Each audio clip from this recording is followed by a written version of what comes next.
also will ask my assistant to do the same, because we will be writing to recording, I mean, for several computers, as we usually do.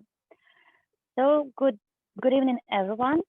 Today we have our session a little bit earlier than usual, which means that we will also finish it earlier. So you will have some time after the session and probably won't be so tired as usually are after our session.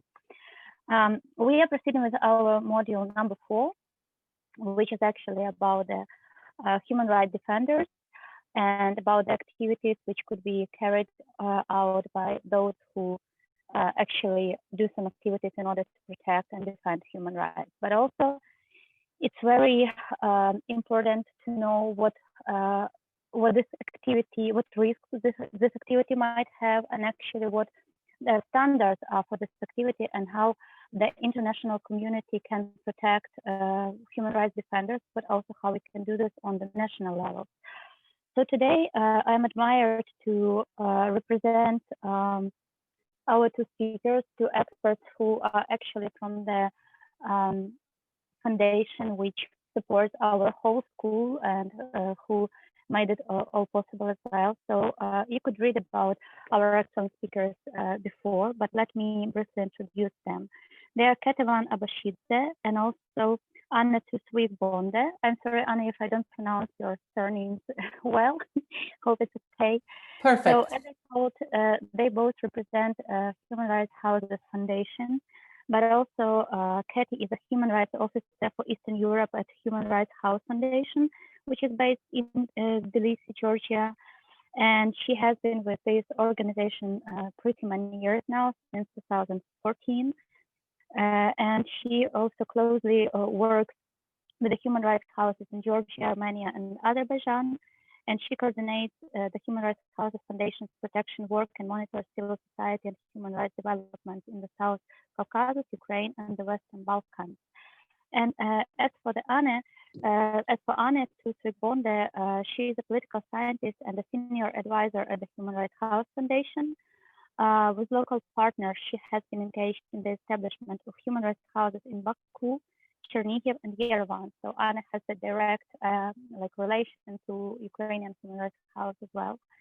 And she also closely works with the houses in Ukraine and Russia and monitors the human rights situation in Belarus. And she sits in the jury of the Free Media Award. So I won't take any more time from you. I will just once again remind participants to put their countries next to the name so that I could join you into the room while Katie and Anna will be speaking. And I think that's it. Please proceed. Thank you, Maria. So it's very nice to meet you. We are very glad to be asked to talk to you about one of the core rights we are working on, because as the foundation, we work on 4 rights, mainly the right of assembly, association, freedom of expression, and the right to be a human rights defender. And you will, like you heard, Keti and I, we are based in different cities. Keti is in Tbilisi, and I'm stuck in Oslo in my kitchen. So I really miss traveling. So it's very nice to see so many people from different countries out there. So we are, as a foundation, we are based in Oslo with the headquarters. We have Keti in Tbilisi. We also have an office in Geneva, where we have the advocacy team mainly, a representative in Brussels, also working for us. Just now she's based in Germany, but she will be based in Brussels. We, as the foundation, we work to connect, empower, and cooperate with human rights houses and defenders and other stakeholders, and to advance human rights, to make sure that civil society can operate, and to make it possible for us to keep institutions accountable for the human rights violations. We established the first house 20 years ago. The first house was in Oslo, and then it was in Moscow and Warsaw. And it was actually Moscow and Warsaw who initiated the network of human rights houses. So right now we have 17 human rights houses in 13 countries. We have 2 in Norway, but except from that, it is like spread around Eastern Europe and the Balkans mainly. So as the foundation, we have focused on these regions the last years, but we have also in our strategy that we want to expand to other regions. So what is the concept of human rights houses? It is really to assist coalitions of human rights organizations to work together under one platform. It could be a physical building under one roof, like a classical human rights house, or it could be virtually a platform where people cooperate together. So within this, or it could be a resource center where different, like you have in Chernihiv, where different human rights organizations, defenders and activists can come together to increase their knowledge and to actually live there. And we see that the houses, they increase cooperation. They make it easier to be relevant for the community around you, like a house. It makes it easier to be sustainable because then you have a basis for your work, because sometimes we see that NGOs are very project oriented, and this is a way to think more in a long-term way, more strategically. And we can also see that the work can become more effective, because when you have a house, you have a group which coordinate their work. It's easier also for the victims of human rights violations to come to one place and actually get the aid they need. And it could be easier and more effective when it comes to the outreach to the population. And last, as I said, the houses are united in a network, and this also increases solidarity if anyone are targeted. So this is the main thinking behind. And as I said, one of the rights we work with, so it means that in the houses, there can be different organizations working on different rights, some on women's rights, some on rule of law and the access to justice. But together as a network, we work on these 4 rights: freedom of assembly, association, expression, and the right to be a human rights defender. And as you see, this is from the declaration, which was adopted in 1998 by the UN.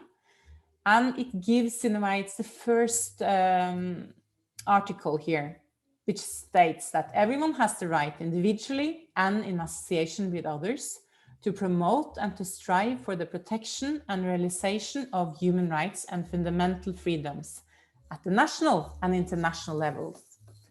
So if we look like who will be a human rights defender, it's not something that you will have as a profession. Everyone can be a human rights defender. It depends on your work, what you do.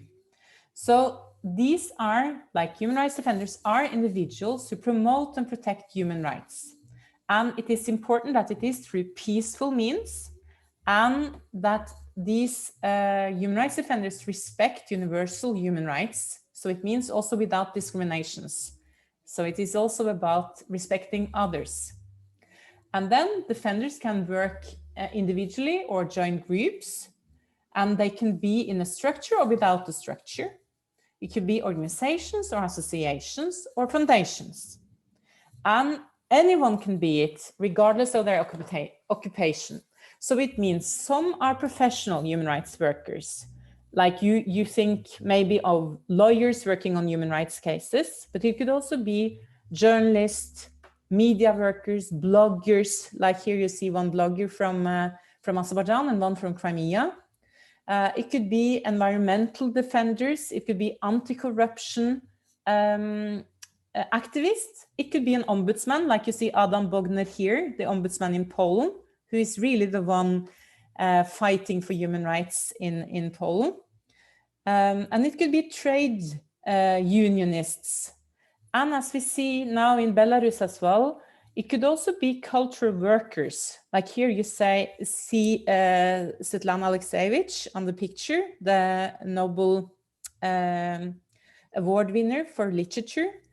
And she is also a human rights defender. Together with many other culture workers in Belarus, they are in the forefront when it comes to fighting for human rights and democracy in Belarus. So it is also important for human rights defenders to acknowledge of the human rights defenders, and to see that this definition is broad. It's not restricted to very few people who have human rights as their profession.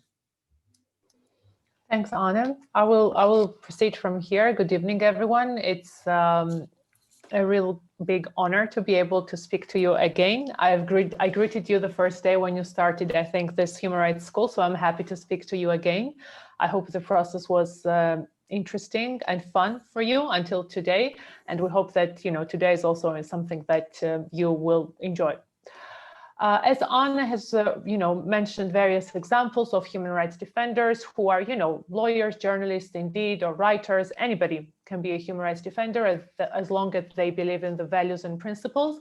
And here on the photo you can also see a Georgian football player, Guram Gashia, who really adamantly defended the rights of LGBTQI community in Georgia, who was really harassed and attacked due to that, but he really stood his ground and really understood the importance to support the rights of the vulnerable groups in Georgia. So you can see that really he's a football player. He probably doesn't really know much about any conventions or any courts, but it's about the values, it's about the beliefs. So he really played a very, very important role in the Georgian society, traditionally coming from this, this patriarchal understanding of, sports, and it's usually male sport, male football that Georgians pay attention to. So it's associated with this very patriarchal macho culture, the football. So the fact that he was so open-minded and so value-oriented really did play a role in Georgians' understanding of what rights are.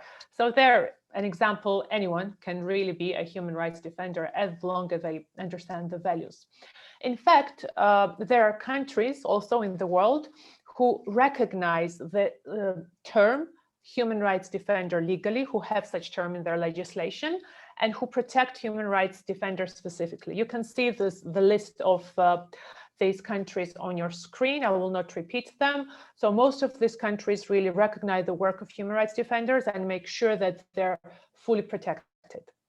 Now, the catalog of the rights of human rights defenders, it is not something that is, born out of somewhere, and it is not something that is unrelated to the usual human rights. It's just really structured in a way that corresponds to the real life challenges that the human rights defenders face.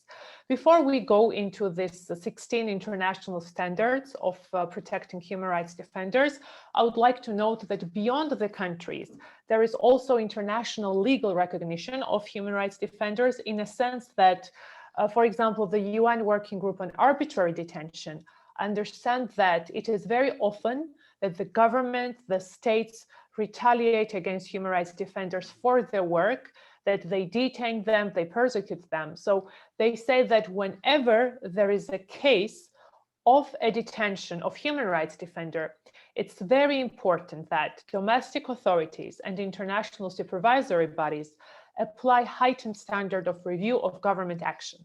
It doesn't mean, of course, that human rights defenders are any special category of people who can do whatever they want with immunity. No, what it means is that because of the practical challenges, the threats, the harassment that they often face in many countries, including, it can be any country. See what is happening to activists in the United States. See how the European Union countries treat those human rights defenders who try to support refugees. So it can happen anywhere. So what the UN Working Group is saying is that states should be extra careful, and the international supervisory bodies should be extra careful when they have a case of a detained human rights defender, just to make sure that there is no some other ulterior purpose for the detention of the person. And here you can see Ales Belyatsky on the photo, who is one of the most prominent human rights defenders in Europe. He's Belarusian. He just won the Right to Livelihood Award, and he was detained as well. He was a political prisoner some years ago. So really the working group did find a violation in his case, but this heightened standard of review is something that is very important for the work for the protection of human rights defenders. So here we are, the standards. Anna, would you like to proceed maybe from this point onwards? Yes, I can say that, we have made in the foundation this cluster of 16 standards So they are based on different resolutions which came after the declaration were adopted. So the resolutions were, they are highlighting and elaborating of the different rights of defenders. And Norway has been in particular important here because they have been responsible for putting the resolutions to the table in the Human Rights Council and the Human Rights Assembly in New York. And then they have focused on different perspective of the rights for the different resolutions. So for instance, in 2013, it was especially focused on the protection of women human rights defenders and the criminalization of defenders. While you had the fight against impunity, you had in 2016. And we made these 16 standards, so it should be easier for human rights defenders we work with in the different houses and beyond them to highlight these rights and standards and actually to implement them and promote them nationally. Because it could be difficult if you just read the resolutions to actually, in a very easy way, explain, so what are the rights of human rights defenders? After these 16 standards came, there have been some more resolutions. We had one on the environmental defenders, giving the special rights for those working on environmental issues. And we also had the resolutions working on the dialogue with governments and the need for dialogue with governments. But they are not part of these 16 standards since they came after we made them in 2018. But as you see here, we have various standards, and we will go through them like a bit clustered by Katie and also give examples. And here you see the sources for them. So Katie, you can show it. So this is like the declaration. It is the different resolutions. It is also from the Council of Europe, which adopted the Declaration for Human Rights Defenders, and you have had the, in a way, the guidelines from OSCE. So you have had several different documents. For these standards, for us, it's not so important to always refer to the correct resolution. The most important is to remember that they have actually been adopted by a majority of the UN Human Rights Council. And that's why you can actually claim these rights also nationally. Thanks, Anne. So as you can see, here we have outlined the major resolutions that have been adopted throughout the past 7 years. As Anna mentioned, they're mostly about women human rights defenders, about civic space. They're also about environmental defenders. It's about recognizing also the role of human rights defenders. Normally, as you saw, these are either, and as you can see actually in front of you as well, these are UN General Assembly resolutions or UN Human Rights Council resolutions. So as we know, these are not binding legal obligations. However, their significance is very important as the soft law and as the political commitments of the government.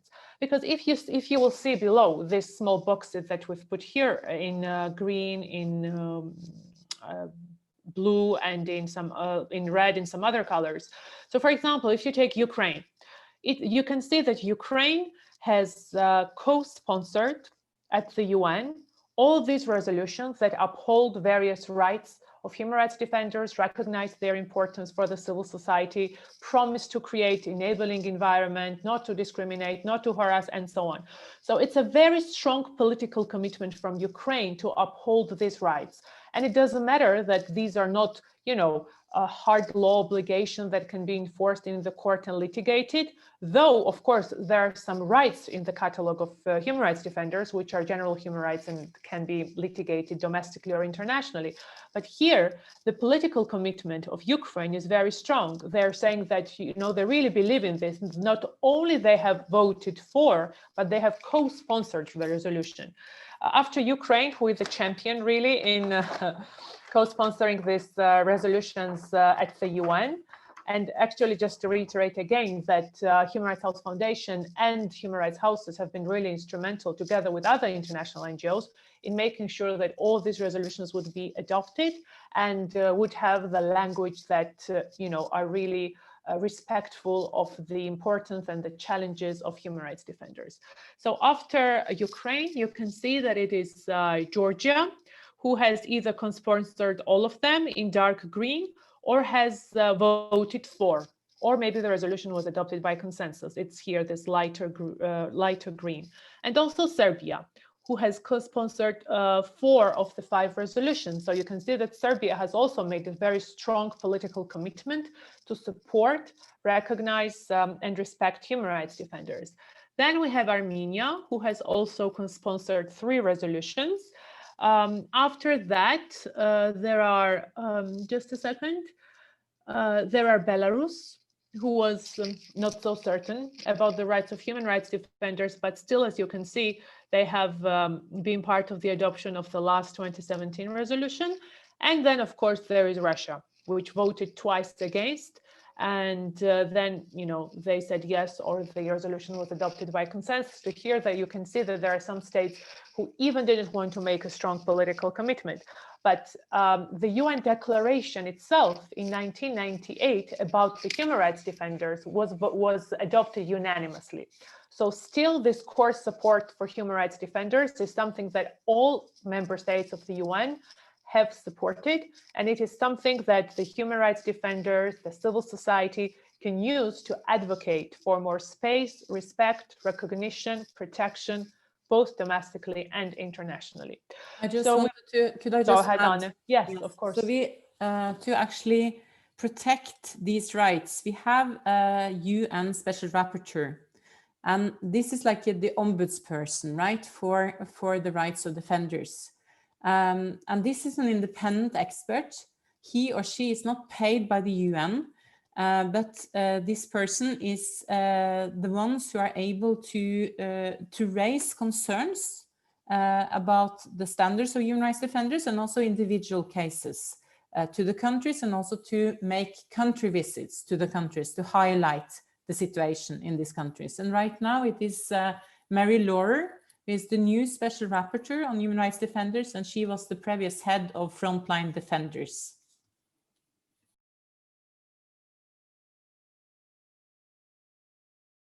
Thank you, Anne. And hi, Natia. Good to see you from Human Rights House Tbilisi. She lives 1 street above me. Yes. So let's go into the specific rights, specific issues within the rights of human rights defenders. So these clusters are not formal or anything. It's something that Anna and I simply put together just for the ease of explaining some practical examples and talking about them. This is just our clusterization of the rights. It has no other legal or political importance at all. So the first cluster, we have grouped these standards, which are not to criminalize. This is a standard that the states are required to not criminalize defending human rights, and arbitrary detention and arrest of human rights defenders, and all forms of reprisals, and not to restrict NGO funding. So this is something that is unfortunately widely violated by the states. Here on the photos, you can see here on the photos there are Leyla Yunus and Intigam Aliyev from Azerbaijan. Leyla Yunus was wrongfully accused of treason due to her work on peace building with Armenia. And Intigam Aliyev was wrongfully put behind bars for the biased and for the arbitrary application of criminal legislation of Azerbaijan. He was put in jail over corruption in private sector, which are the criminal law articles for the private companies, not for non-profit, non-governmental organizations. So the government arbitrarily applied false charges against him, and he was put behind bars for his human rights work.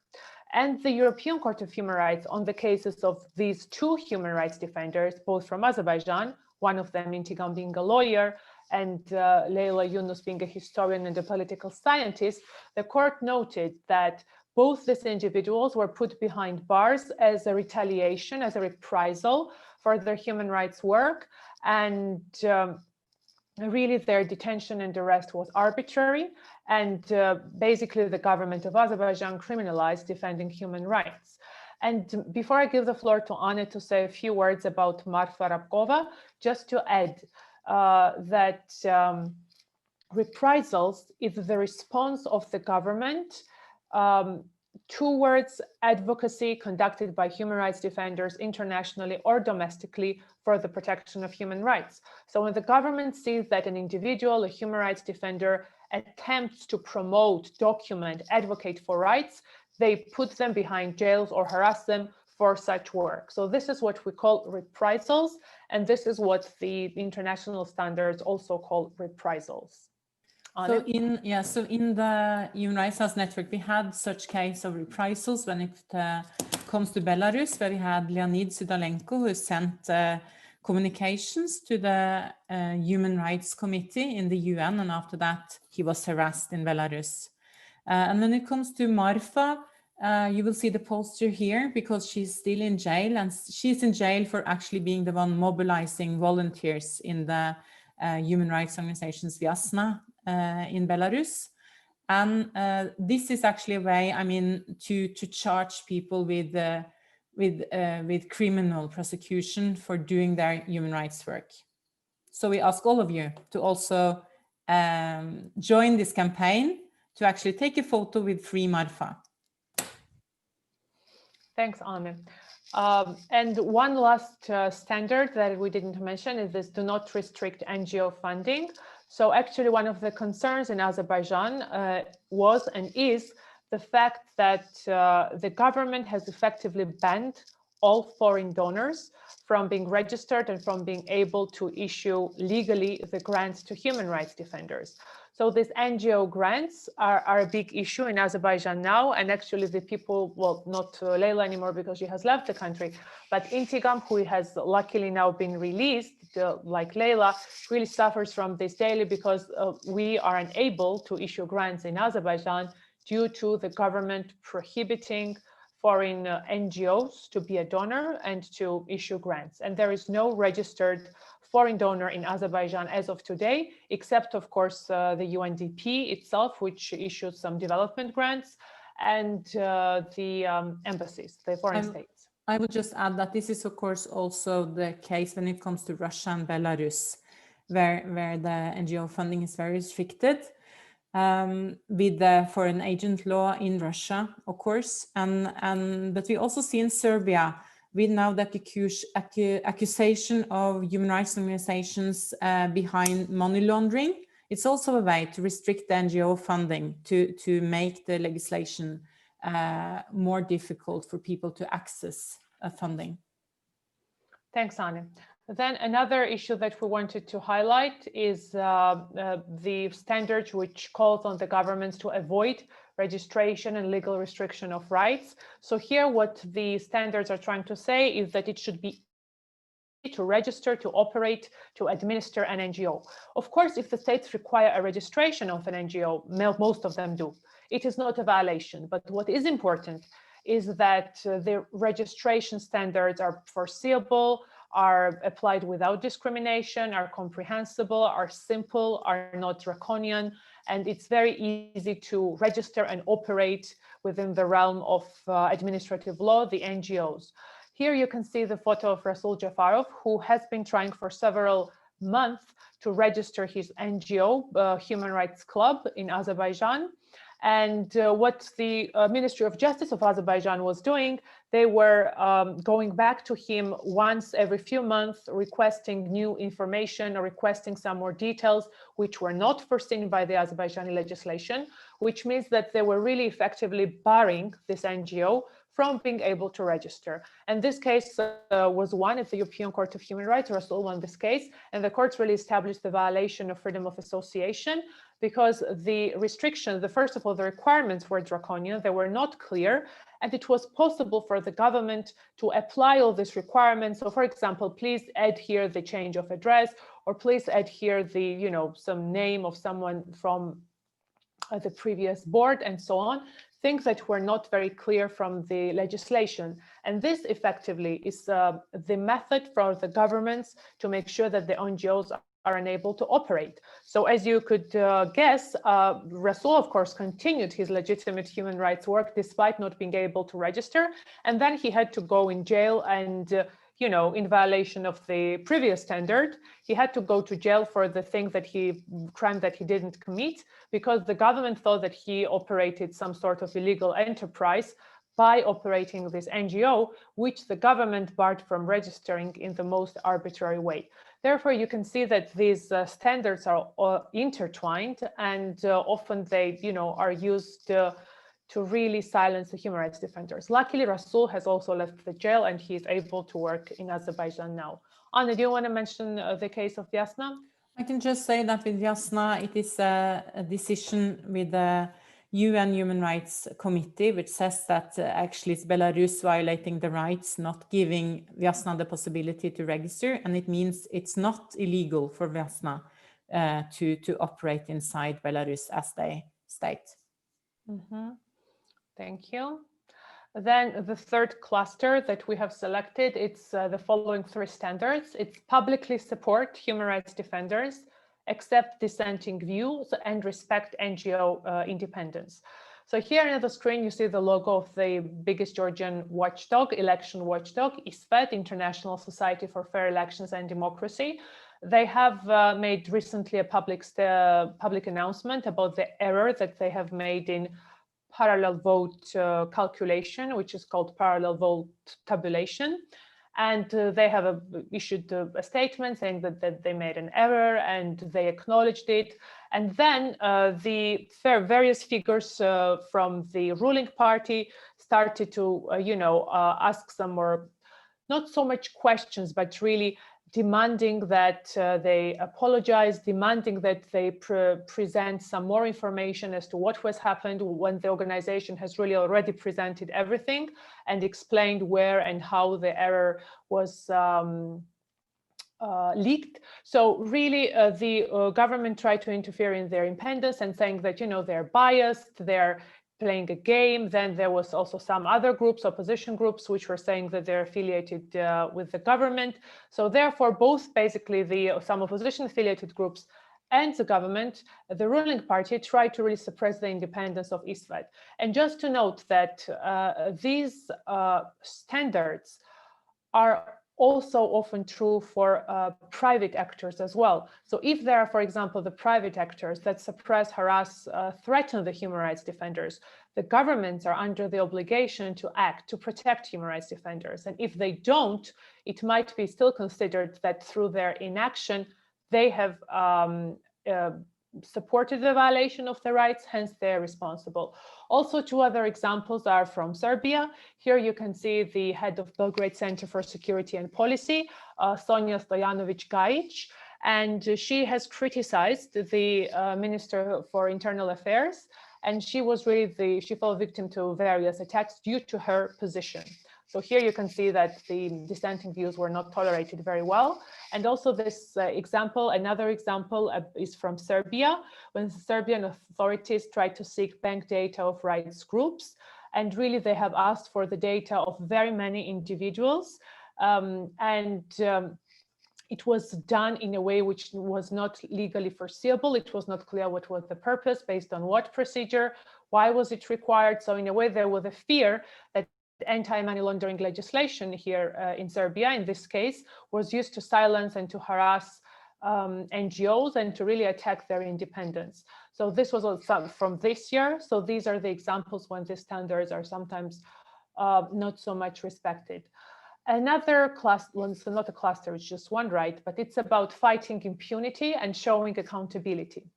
As I said just a minute ago, it doesn't matter who attacked or who harassed or threatened a human rights defender, whether it was a private group, a non-government group, or whether it was the government official itself. So here, in this case of Katerina Gandzuk, who was a whistleblower and an anti-corruption activist, you remember what has happened to her. She fell victim to the acid attack. She died. And there are people still who are charged now in Ukraine over her murder. There are several people, but still the NGOs are saying that not everyone is charged, who should be, and there are more people who stand behind this attack. So it's the obligation of the government, of the Ukrainian government in this case, to fight against impunity and to really bring to justice those people who have killed Katya. So this is one of the standard. In cluster 5, we have grouped the political obligation of the governments to protect women human rights defenders and to protect defenders of minorities. So women human rights defenders very often really face dual threats and dual harassment. First, because they're human rights defenders, and second, because they're women. And in the patriarchal societies, which are unequal and have twisted understanding of traditions and history, some groups see women as a threat to some traditional values, or they say that women really upset the balance or are there to destroy families. And here on the photo you can see Lara Aharonyan, a prominent Armenian woman human rights defender who has also received the Frontlines Defenders Award this month. And Lara has really been the subject of gruesome campaign against her. She has been threatened with rape. She has been sent horrible photos. Her 4 children have been, and her husband have been threatened as well. She really couldn't go out on the streets because people could recognize her and tell her some horrible things. So here you can see that the Armenian government is really failing to protect a woman human rights defender who is just doing her job of protecting women. The defenders of minorities are also often victim to increased threats, attacks, and harassment. Here you can see the photo of Tbilisi Pride office. Well, it's not a photo, it's a cartoon, but that's a cartoon that Tbilisi Pride made itself.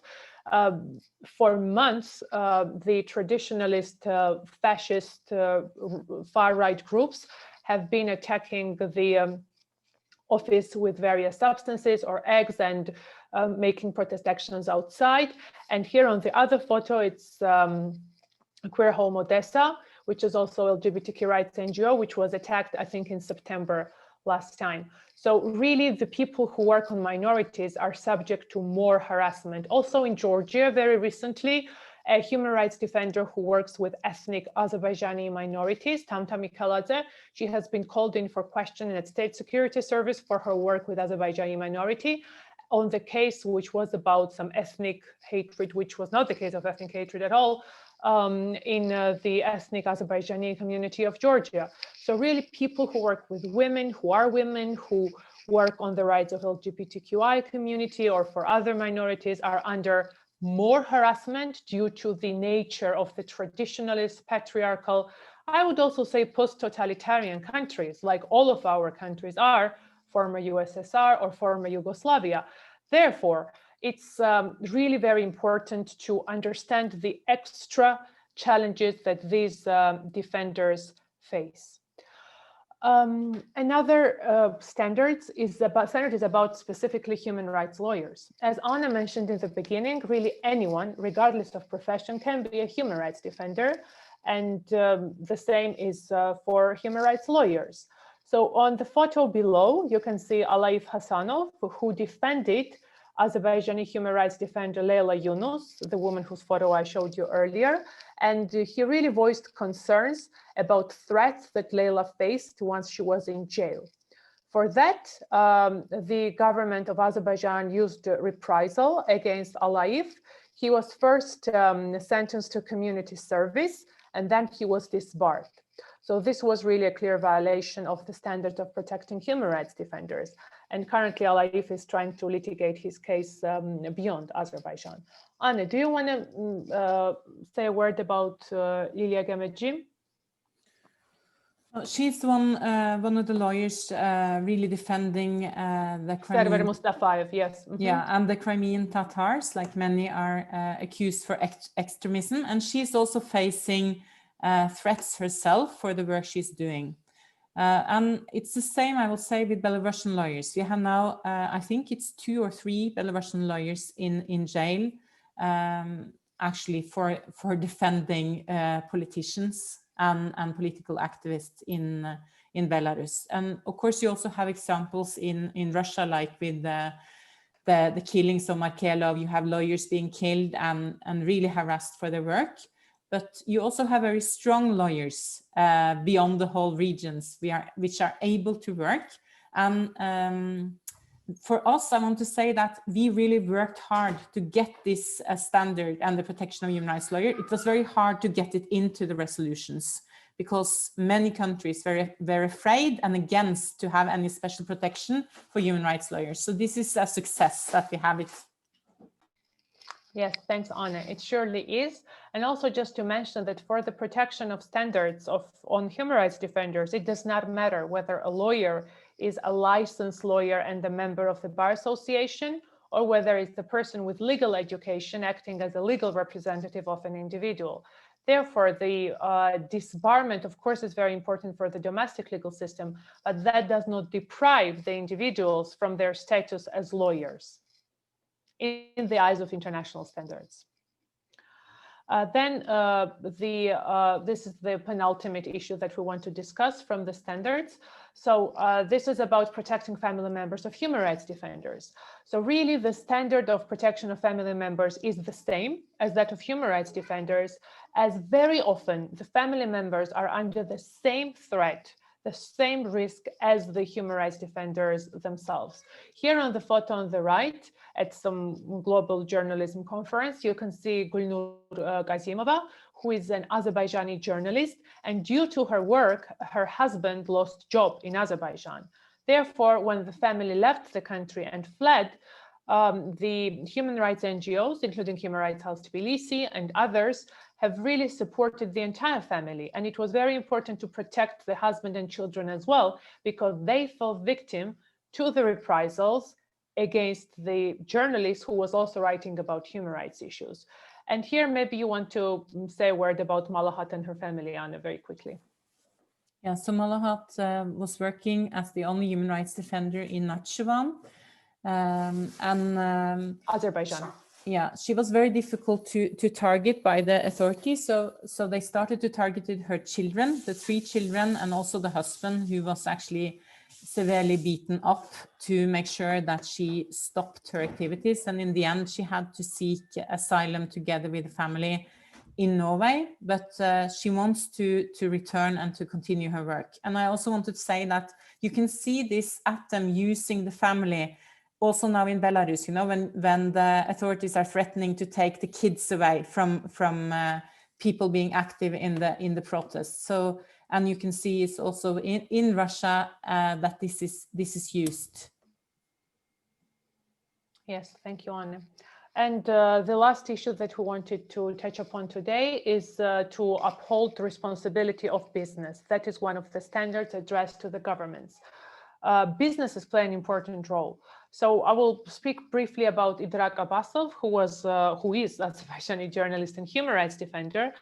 And many years ago, he was covering a protest action about the demolition of property in Azerbaijan, and the guards of Azerbaijani state oil and gas company, they have severely beaten him up. It were just the guards of Sokar, and the policemen stood nearby and they did not interfere. Idrak basically lost almost vision in one of his eyes. He had to flee. He later fled the country, but this attack was gruesome. He was really severely beaten, and this year he has won his case at the European Court of Human Rights. And actually what the court said, it also corresponds to the standards about human rights defenders. The court said that the action of Sokar should have been attributed to the government, because due to their acquiescence or connivance, which is basically inaction and acceptance of what Sokar did, the government itself violated Idrak's rights because they failed to stop the guards of the private business company. It's not quite private, but still it's not the branch of Azerbaijani government. So there the court really said that Azerbaijan was still responsible due to the action of Sokar. And Anna will say about yes, Yara.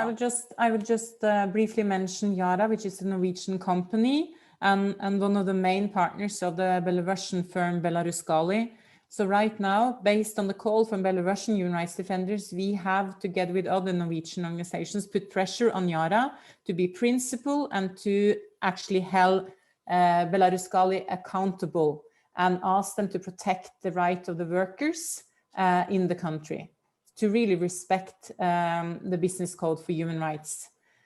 So this is also important. It's not only the state which should be obliged, but also the business companies. Thanks, Anne. So did you want to add something?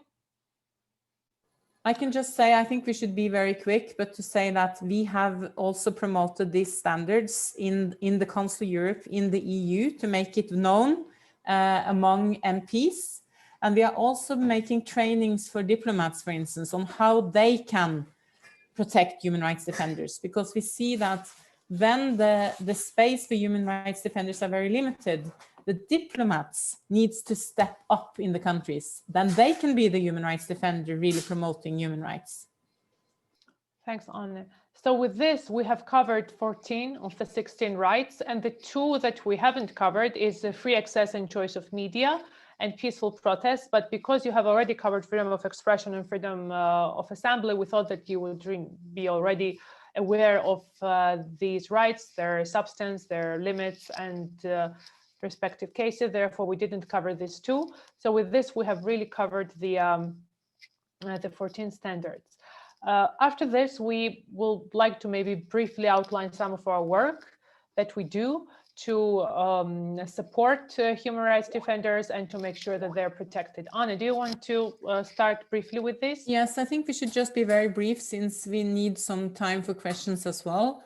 So this is more to show how we have done solidarity action to make sure that colleagues in Azerbaijan, Belarus have been freed. So it has actually been successful. And we have used different methods where we also have asked, for instance, the U2 to mention them during concerts. And we have written postcards, making public actions together with different human rights houses. And we have mobilized for international support through the Council of Europe, EU, UN, by holding and bringing human rights defenders to international arena. Now, during the COVID, we have done it online. We have had access to diplomats and international institutions by organizing and facilitating meetings with defenders. Yes. And here, here you can see it in Council of Europe, where we are describing the 16 standards. Now it's up to you to make them known.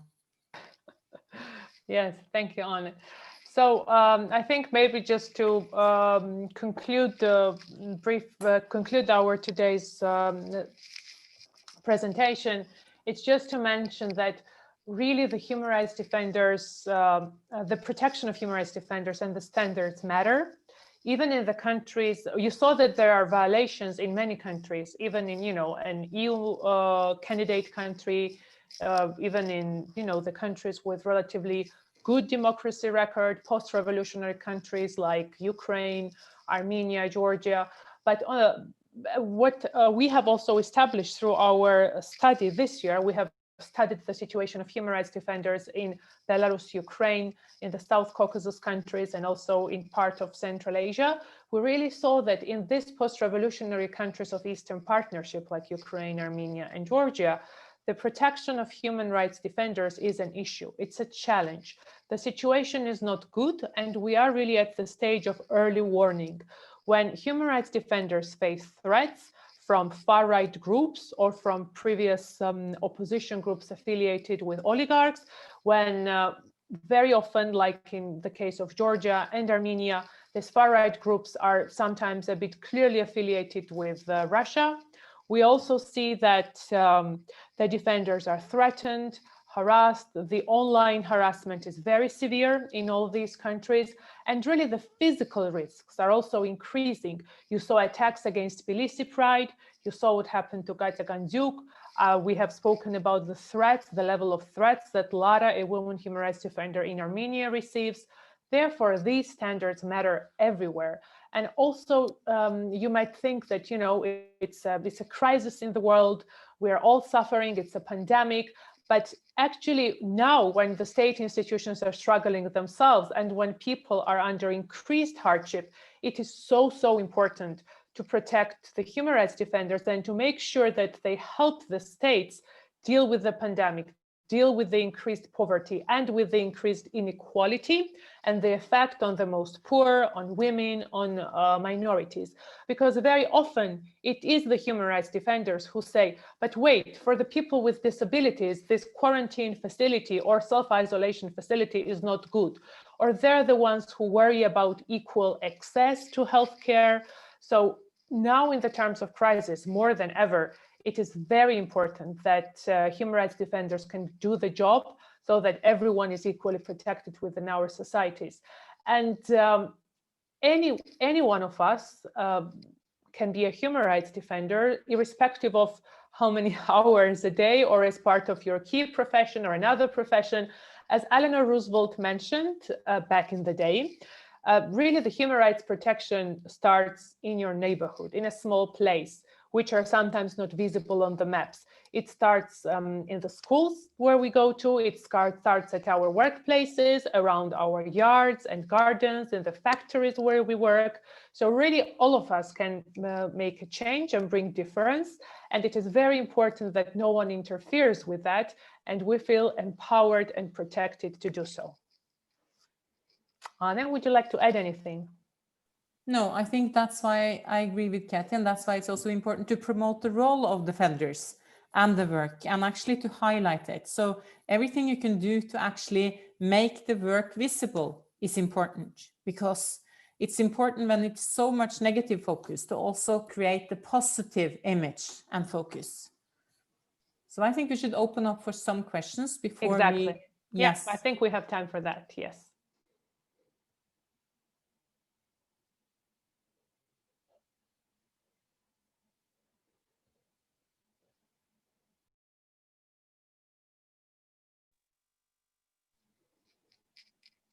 Maria, will you take over the moderation? Yes, sure. And I'm sorry for my dog barking. Would you present the question by yourself, or should I do this before I send the participants to the room for them to work on? No, we mean if anyone has a question in general to the presentation, then we do the group work.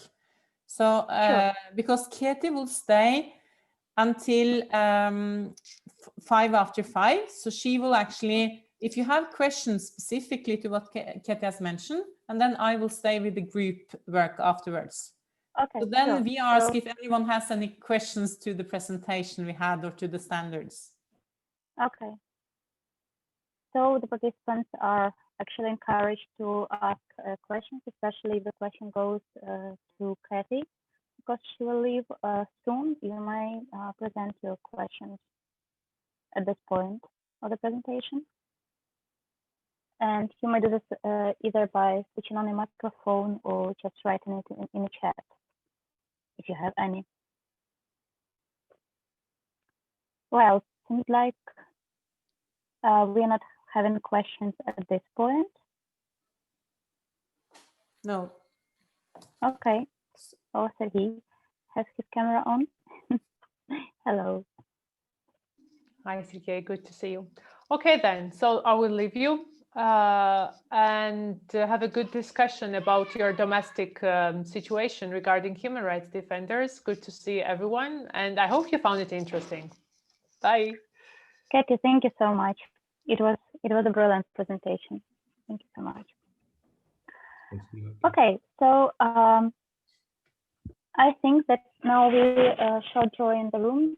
So Anne, would you please present the question? Okay, yes, and then I'll just explain the so don't leave us yet, because we wanted really to make it relevant for you. So we want you to be in the different groups with your country and really discuss what are the key standards which are important in your country. How do you see it? And then I think we have picked 3, right, Sergey? 3 Rasne. Yes, three standards to choose. So 3 standards based on these 16 that we have mentioned that you think are the key ones to protect in your country. And then you will have 15 minutes in the group to discuss and actually to argue why are these the most important for you. And of course you can group, some of them are a bit similar. So you can group some but it will be good if you pick some from the different areas which you think are some of the key challenges in your country. All right.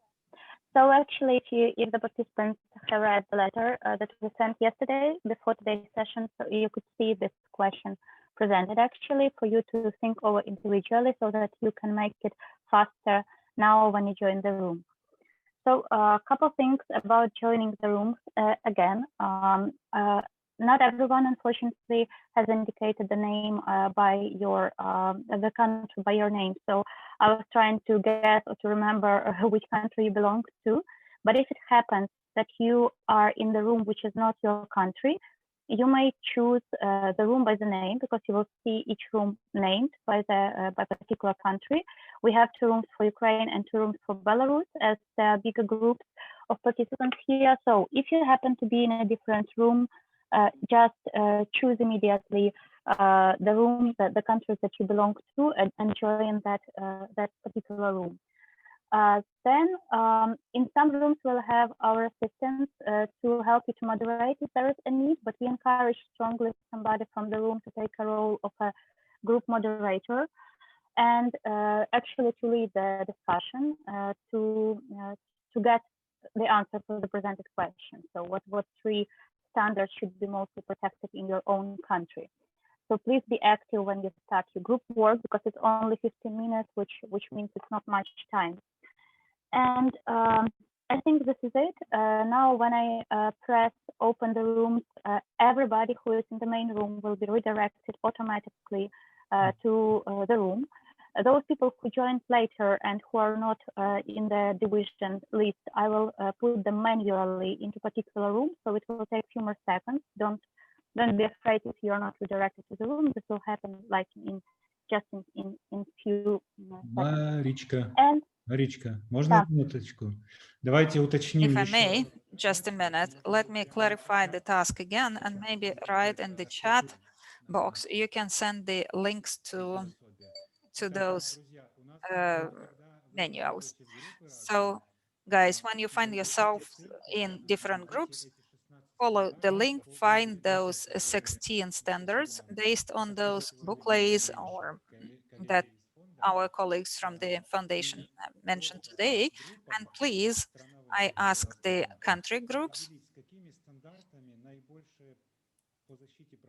do discuss which standards are the most problematic in your countries for human rights defenders, so that when we are back in the large group, you could highlight those 3 items that are the priority. Is it about public support for human rights defenders, or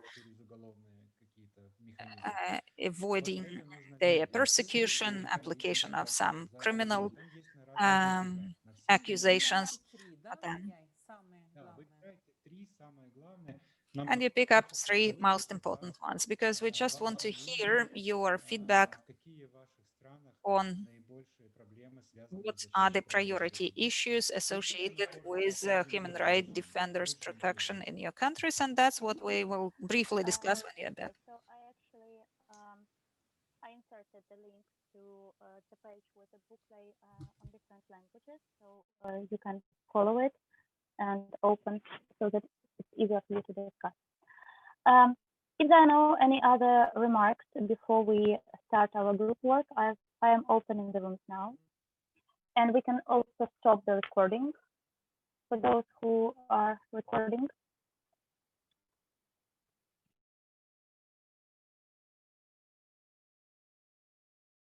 Okay, now it's done. So we are having approximately 20 minutes to finish with our discussion. That is why I will ask each group to be quite precise and actually tell us what 3 standards you picked for this task. And then Anna will comment on what you have chosen. So let us move from one group to another. Group number 1, which was Belarus room, right? What were your 3 standards that you picked up? who would like? Sorry, there were just one. Mhm. Or okay. So I can present Yes. them. Yes, please. Do you also need some comments about each of the standards or not? Yeah, why you picked them? Okay. Mhm. So a lot of them quite similar to each other, but we decided that first it's don't criminalize the human rights defendant, because almost of every work which even are made by volunteers in Belarus or people who just want to help, you know, they have this chance to end up their day in prison or be detained because of their activity, and sometimes it's not connected that much to, like, if you're a lawyer or if you're official defender. It's just a person who is a volunteer or trying to help, and all of his activity is equal to some criminal activity. So first of all, don't criminalize the human rights defendant, and the second, stop arbitrary detentions and arrest. As you can see, as you mentioned, also human rights defenders in Belarus, a lot of them are in prison right now under suspicion or just in prison for participating in public events, you know, which are not legal if it's not agreed by municipality or stuff like that. So the activities of human rights defenders can bring them to the prison also. So stop arbitrary detentions and arrest. And the last one, avoid registration and legal restrictions, because for productive work, NGO should have the right and simple procedure to be registered. And we have this problem that our state does not allow that. So some of effective human rights NGOs, they're registered not in Belarus but in the other countries, as also Human Rights House, which is registered in Lithuania. This is it. Yes, thank you. I think also when we did the protection mapping in Belarus, it showed the same pattern, you know, that it is the concerns about the arrest and the criminalization, exactly like you are saying. In addition, I will pick the access to free media in Belarus as the key, but we didn't go through it, but it's also one of the key, I think. But I think this is a way also that could help you, you know, to have these demands, because you have so many problems right now. But this is a way also to be very clear when you speak to internationals, what are the main concerns. So thank you. Thank you. And we are moving to the room number 2, which is Georgian room. So who would like to present from Georgian team, which is today quite small, and I believe because of the time, probably. Okay, I can see, Anna, that Mariam has written down the answer in the chat. So this is to protect human rights defenders, lawyers, women, minority defenders, and family members of defenders. Second one is to uphold responsibility if in business, I guess. And third one is to facilitate peaceful protest. And Mariam writes that her internet connection is bad, so she decided to write. So what would you comment on this, please? Anna? From Georgia's side, I would like to highlight just this third one, which is facilitating all protests, because every country knows that in Georgia we have it's like every day for us protesting in front of the parliament. And when my foreigner friends come, they always see this kind of protests in my country, and we have such kind of problem of having connection with government when we have protests for everything. It doesn't matter. It's about the law they take or about the action they are taking. We do not have we have a lot of time for standing in front of parliament, but we have always the problem of results, what we are demanding and what actions we want from government. And I think that in this state it's important to have facilitators who will help us to have the results the people really want. And this problem is really crucial for Georgia, I think, from those standards you had showed here. Yes, thank you. I've also been observing peaceful assemblies in Georgia, so I really understand that you picked this one, and I know that there have been problems also with LGBT, with prides in Georgia, and last year with the protests. And I'm also thinking, of course, for Belarus, this is a very important one, because in Belarus now you have situations where people are detained also for covering the protest as defenders, like journalists or observing. So this is also very relevant. And of course, when it comes to Russia as well, if you think about the protest 1.5 years ago after the municipal elections. And then I think it's very interesting that you picked the responsibility of business, because and I yes, think about the pandemic situation, and also in other cases, there were cases when the such kind of private sector did not protect the rights of their people, and it was terrible consequences about in the pandemic situation, of course, and about the dignity of them, because we had several cases in big markets when they violated this kind of rights of them, and we supported their because of these reasons we chose to mention this as the second one of our solution there. Mm-hmm. Yes, so I think it's very good, and also because it's not the state being behind all the violations in Georgia. There are different stakeholders, right? So I think it's very interesting that you picked this one. Thank you. And then I see Armenia. Yes. Yes, we have. Okay, so we might do this now with Armenia, what Lynn has written down. So would you comment on this immediately, or do you want me to Can you just read translate the Armenians? Yes, read it, because I don't see, I understand all of them. Okay, so the first one is to struggle the non-punishment and non-responsibility. Second one, to demand responsibility from business. So it's actually the same one. And the third one is to defend the human rights defenders. And Lynn actually indicated the female human rights defenders. I don't know whether it's a particular issue or just so these are three. Yes, so I think this is also very important ones with impunity, because this is what, if you have impunity, it gives also the carte blanche for different groups to continue to persecute and attack human rights defenders in different ways. And we see, especially in Armenia, the smear campaigns against defenders, right? And then with the business, I also think it's very relevant with Armenia, since you have the minors, you have issues where there are the businesses violating the rights, and also the one violating the freedom of assembly. Yes, and the last one with women, it's like Katie said, also very particular for Armenia that the women human rights defenders are especially targeted. I will also say the LGBTI community, so minorities as well. And that could be also people,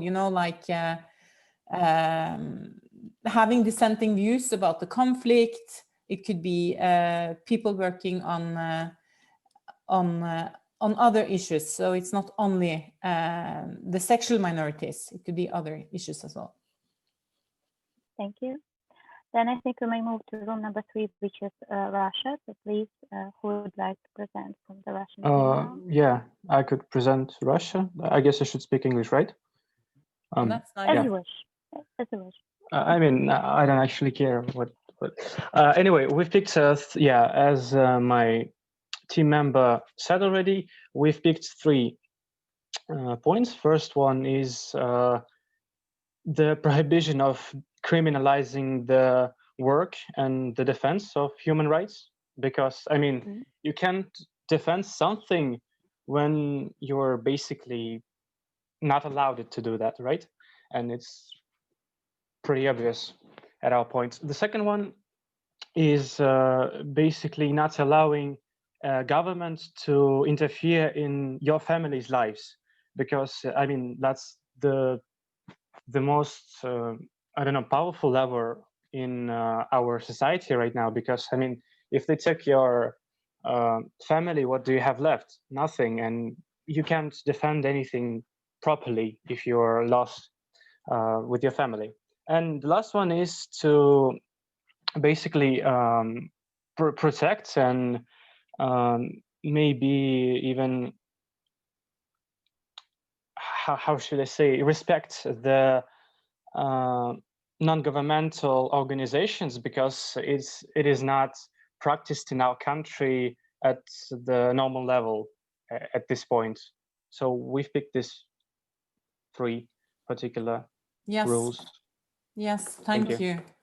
And I think since I will just comment on this independent NGOs and to respect that, and I think it's a very relevant one when it comes to Russia, you know, where you also have a lot of gongos, and you also have this challenge that if people get this grant from the presidential grant, that they are not allowed to work independently. You're not allowed to get funding to doing monitoring of really the critical rights. And it is about this, that the defenders and the NGOs can actually work without fearing the consequences from the authorities, that they can independently express their views and do their work.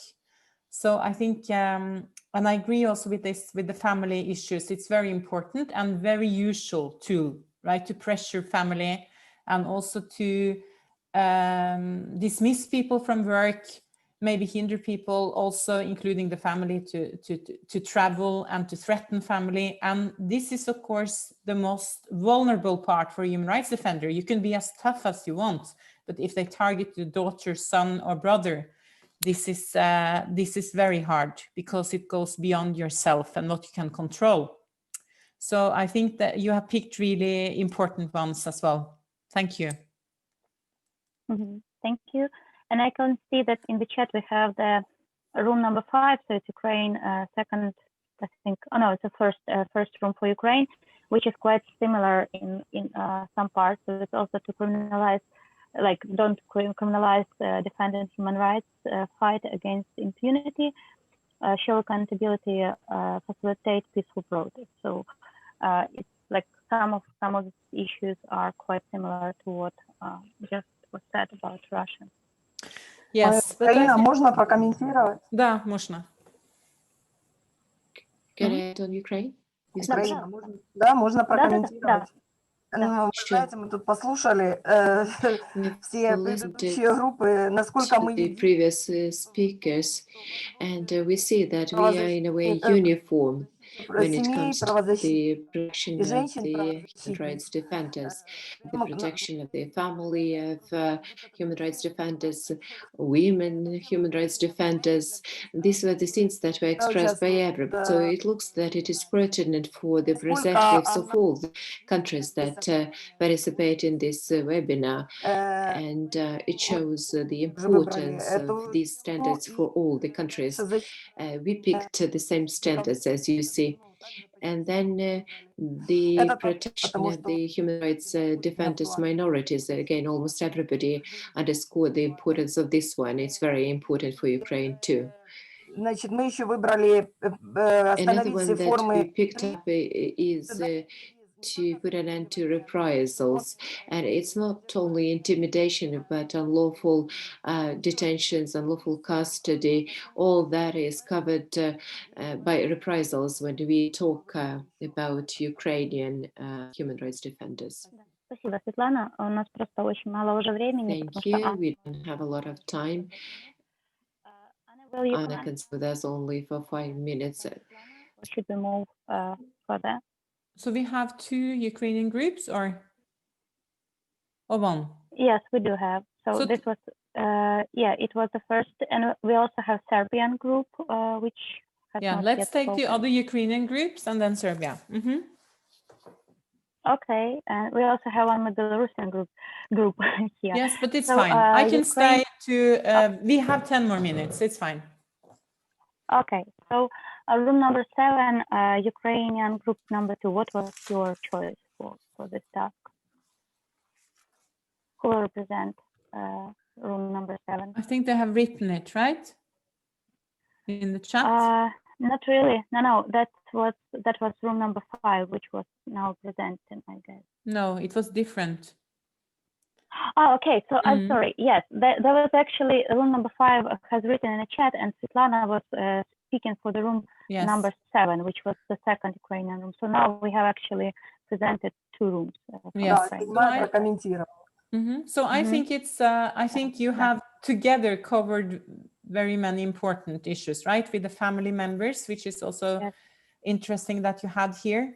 And I think it's also interesting that the second group picked this don't criminalize defenders, because we know that in Ukraine it's several laws proposal to criminalize the work of human rights defenders. Even though it's not passed yet, the defenders constantly have to fight against these adoptions of the legislations.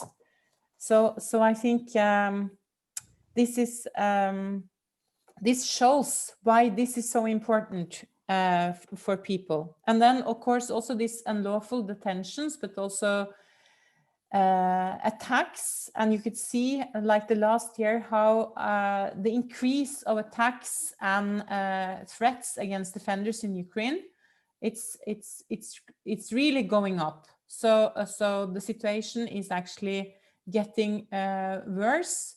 And it's important to state that the state, the authorities, they have an obligation to protect defenders, also during assembly, the protest, to respect dissenting views.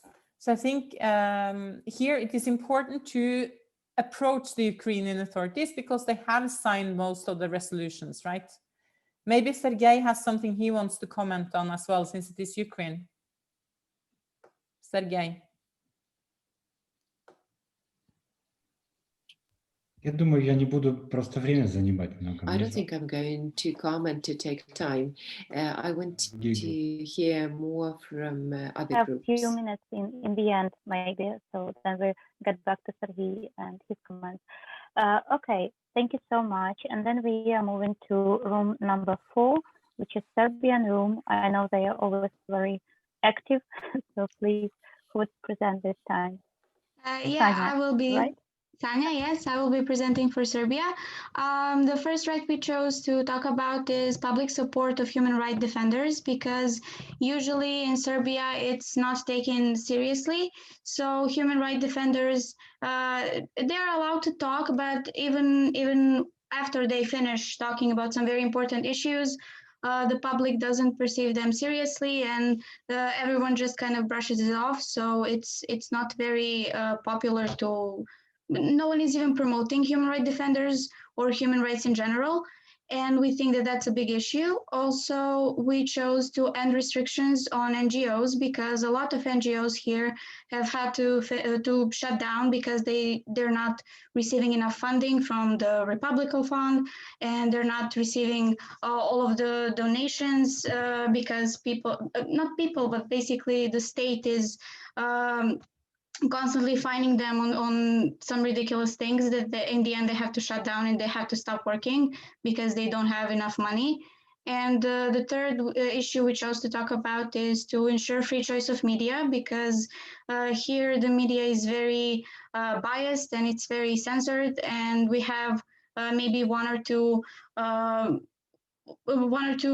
TV channels and news outlets that talk about the real situation and the real issues, and everyone else is just discussing things that are promoted by the government. And we think that that's also a big issue, because people don't have the full picture of what's happening.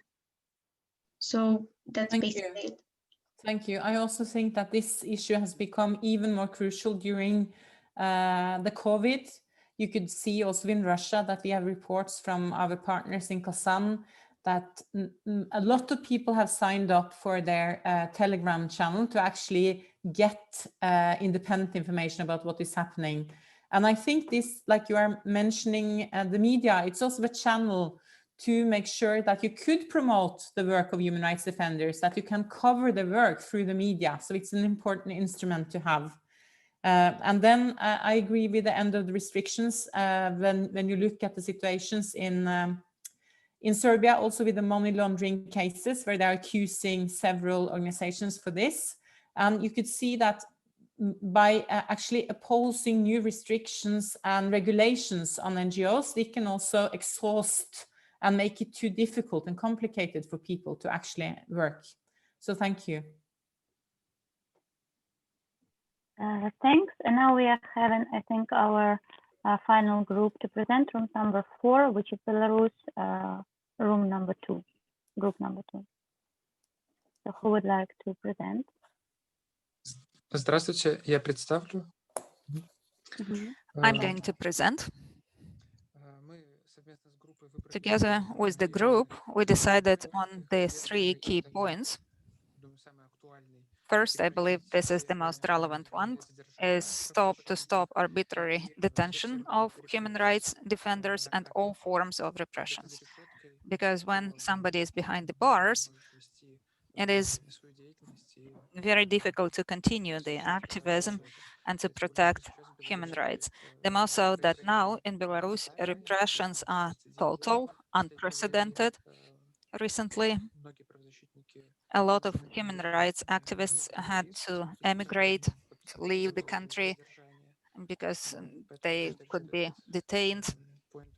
So we believe that this point is very key one. Second, free access to media. As it was mentioned here, people are detained just for covering peaceful assemblies, and we believe that this instrument could be useful to speak about what human rights in the society are if the state marginalizes human rights activism, then objective presentation of information and public campaigns, awareness raising campaigns for to defend human rights defenders and to increase awareness on these issues, that is very important. Then protect, and number 3, it is protection of families, human rights defenders' families, because in Belarus they detain families. Maria Rabkova, you mentioned her in your presentation. She was detained together with her husband, and there were other examples. That's it. Thank you. Yes, thank you. So I think together the Belarusian groups covered really the key standards, like you mentioned, the free access to media, and I think it's very important. And as you see, it's not only journalists, it's also bloggers, or like the ones who were arrested first in Belarus. So I think this is very important to demand the freedom of media and to support it. I think Belarus in itself is a case which really shows now that everyone can be a human rights defender. That's what you do, you know, you all step up, you all take the role, which is very inspiring for us and for the rest, I think, to see that you are just continuing this fight. So I would like to also ask you good luck and to tell that we are all with you in your fight for democracy and human rights.